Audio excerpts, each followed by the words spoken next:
लोकसभा में भारी हंगामे के बाद चुनाव सुधार पर चर्चा खत्म हो गई है। हंगामे के बीच अमित शाह ने विपक्ष पर जमकर हमला बोला, जिसके बाद विपक्ष ने बॉयकॉट कर दिया।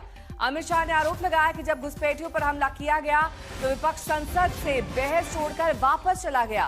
वहीं राहुल गांधी ने संसद के बाहर निकलकर कहा कि सरकार ने हमारे सवालों का जवाब ही नहीं दिया।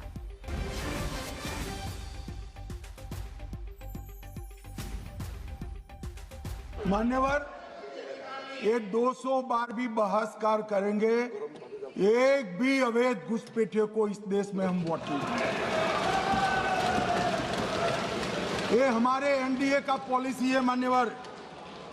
डिटेक्ट मतलब ढूंढो, डिलीट करो, मतदाता सूची में नाम काटो और उनको डिपोर्ट करो। हम संवैधानिक प्रक्रिया कर डिटेक्ट, डिलीट और डिपोर्ट ये पूरा करेंगे।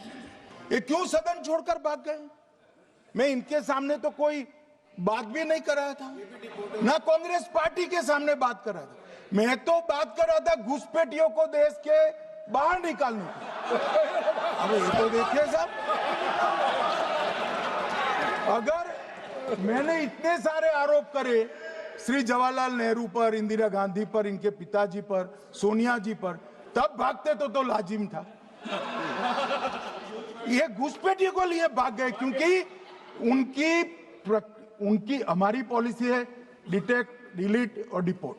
उनकी पॉलिसी है नॉर्मलाइज कर दो घुसपैठ को, उसके बाद में मान्यता प्रदान कर दो और चुनाव में मतदाता सूची में डालकर फॉर्मलाइज कर दो। मगर साहब ये लंबे समय तक नहीं चलना। मैंने 2-3 चीज़ें कही थी। मैंने कहा था ट्रांसपेरेंट वोटर लिस्ट सबको दीजिए, उसके बारे में एक शब्द नहीं बोला। मैंने कहा कि ईवीएम का आर्किटेक्चर सबको दे दीजिए, उसके बारे में एक शब्द नहीं कहा। मैंने कहा था कि बीजेपी के नेता हरियाणा में और बिहार में वोट दे रहे हैं, उसके बारे में नहीं कहा। मेरे प्रेस कॉन्फ्रेंसेस में सॉलिड प्रूफ है, उसके बारे में कुछ बोला नहीं। सीजीआई को लेकर सेम सीजीआई को लेकर इलेक्शन कमिश्नर को फुल इम्यूनिटी दी जा रही है, तो मतलब बिल्कुल वॉकआउट क्यों करने की जरूरत पड़ी आप लोगों को? वॉकआउट से वो कह रहे हैं आप लोग डर गए। नहीं, हम कहाँ डरे। कैसे 1.5 घंटे के लिए सिर्फ इन्होंने सफाई ही दी है कि इन्होंने वोट चोरी नहीं की। आप बताइए सफाई कौन देता है इतनी लंबी? जी उन्होंने ये बोला कि आप लोगों ने मांगा लोकसभा में। कोई निर्दोष, जब निर्दोष होता है तो कोई इतनी लंबी सफाई देता है? और संसद में अमित शाह ने कई मुद्दों पर विपक्ष पर निशाना साधा। इस दौरान राहुल गांधी और अमित शाह के बीच तीखी नोकझोंक और बहस देखने को मिली। वोट चोरी कह रहे हो मान्यवर, वोट चोरी किसको कहते हैं वो मैं बताना चाहता हूँ। और हमारे यहाँ कुछ परिवार ऐसे हैं जो पूछते नहीं, वोट चोरी करते। अच्छा बोलिए आप। हाँ बोले आप बोले। हाँ बोले आप बोले। Let us have a debate on my press conference. Let us go. Let us have very good idea. Let us have a debate on my press conference. Amit Shah ji, I challenge you. I challenge you to have a debate on the 3 press conferences. Please ठीक है, बैठ जाए, बैठ जाए। मान्य please मान्य, आपने बात की थी प्लीज। डिबेट ही तो चल रही है। उत्तर प्रदेश में और हरियाणा में दोनों चुनाव में वोट कैसे दे रहे हैं, प्लीज ये भी जवाब दे दीजिए। माननीय गृह मंत्री जी, मुझे लंबा अनुभव है संसदीय प्रणाली का। विपक्ष के नेता महोदय कहते हैं कि पहले मेरी बात का आप जवाब दीजिए, मैं सुनना चाहता हूं। आपकी मुनसफी से संसद नहीं चलेगी। मेरे आप बोलने का क्रम मैं तय करूंगा, इस तरह से नहीं चलेगी संसद। मान्यवर, उनको धैर्य रखना चाहिए, उनको धैर्य रखना चाहिए मेरा जवाब सुनने का। बोलिए सर, ये बोलिए। आपने अगर अमित शाह जी का रिस्पांस देखा तो ये कंप्लीटली डिफेंसिव रिस्पांस है।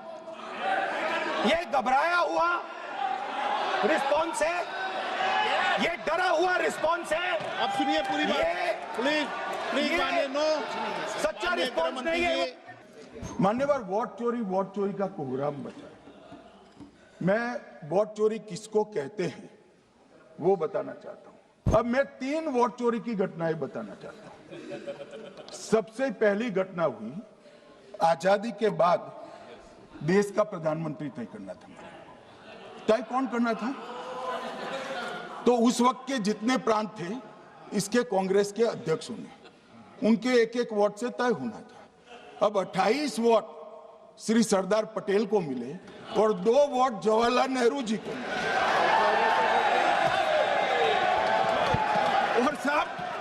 और साहब प्रधानमंत्री जवाहरलाल जी बने।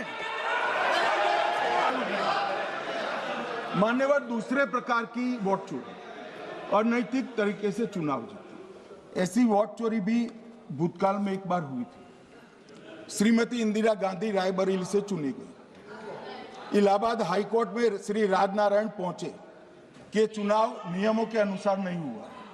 इलाहाबाद हाईकोर्ट ने ये तय कर दिया कि श्रीमती गांधी ने उचित तरीके से चुनाव नहीं जीता है, हम इसको रद्द कर देते। मान्यवर ये भी वोट चोरी थी, बहुत बड़ी वोट चोरी थी। तीसरी वोट चोरी का प्रकार मैंने बताया था कि योग्यता नहीं है और मतदाता बन जाना। अभी